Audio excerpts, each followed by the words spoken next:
Welcome back, my friends, to the motorbike show that never ends. And it's hello from him.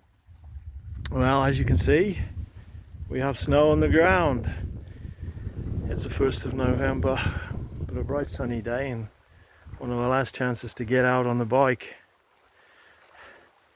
Out here by this beautiful lake here, not too far away from home. Nice little lake. No power boats allowed on here. And we're out on the Guzzi today. Here we go, no powered boats. Yeah, it's a nice little park here. It's usually very popular in the summer, but I'm the only person here today.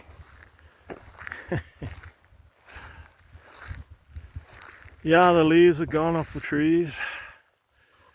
We had a couple of dumps of snow, about 2 inches each time, but it was wet snow, and it was about a week ago, and it's mostly melted now. We had 2 fairly warmish days, and there's quite a wind blowing today, so that's melted even more snow, but it's going to get worse. We're going to have a big dump of snow this week, I think. So yeah, so out on the Guzzi, got the bags full with groceries. I can hold at least 2 weeks groceries in there. Also got some motor parts as well. So the old girl's going well as usual. Haven't used her much since I got back from the Moto Guzzi rally down in the cusp, southern BC. Going as good as ever. Fitted the new front tire when I got back. That's a Duro 308, much beloved of Nick Adams, sorry. Yeah, they're all right. I think the one I had on the back on my last trip was a dodgy one. Because when I took it off, I could see it was the wear was very uneven, and in its deflated state, it was misshapen. So I think that was a dodgy tire. Yeah, these tires are fine.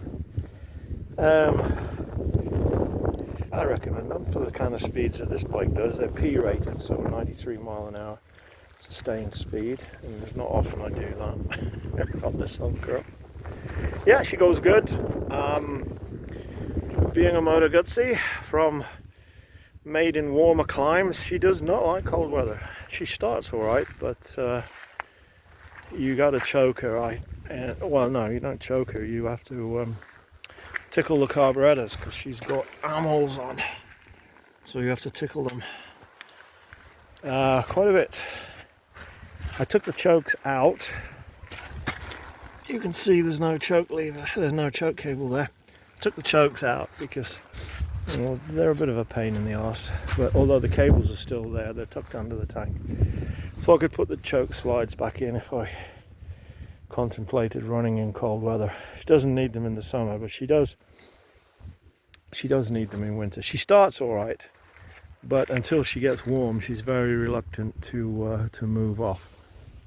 Once she's warm, she's absolutely fine. And then if you stop the bike and you go into a grocery store or whatever, by the time you come out, she's cooled right down again. I mean, today it would be, I don't know, somewhere between 3 and 5 degrees probably C. She cools off pretty quick. You know, the aluminum cylinders, they cool off pretty fast. There's no cast iron in them. It's just aluminum and the Nicosil lining, so they do cool very quickly. And Guzzis do run cool, you know. So if I was in England, say, and I was running this bike in the winter, I would probably shroud off the wind blast from hitting the cylinder at the front there, just to keep the engine warm. Because the bike I built in England, it was a high mileage bike, 62,000 miles on it, and although the engine was not too bad, there was 1.5 inches of sludge, solid sludge in the bottom of the sump, which to me says that the engine's been running cold, and probably the oil wasn't changed often enough, I don't know. can't really say. The bike had been stood for 11 or 12 years by the time I got it. But yeah, the old girl here, she's fine. She runs well for an 850. I don't push her too hard. The brakes would have been good back in the day. Of course, they're not as good as modern bikes, but if you ride accordingly, they are perfectly adequate. Put sintered pads in the front, and that improved things a lot. The back is just the standard brake shoes, but that is quite a large brake, drum brake in it, and it is a very good brake. Okay, modifications. Well, the only mods I've done this year really have been to put the extra lights on. After my close shave last year, when some moron pulled out in front of me and did a U-turn in the road with a travel trailer caravan on, and I nearly came to grief. Believe me, you can lock up this front wheel with that primitive disc brake if you heave hard enough on that. Yeah, so I've got, right, what have I got? Up on top, I've got auxiliary driving lights. These are the ones that I use as my main beam at night. And when you turn these off and you have the headlight on, it looks like you've got a candle here.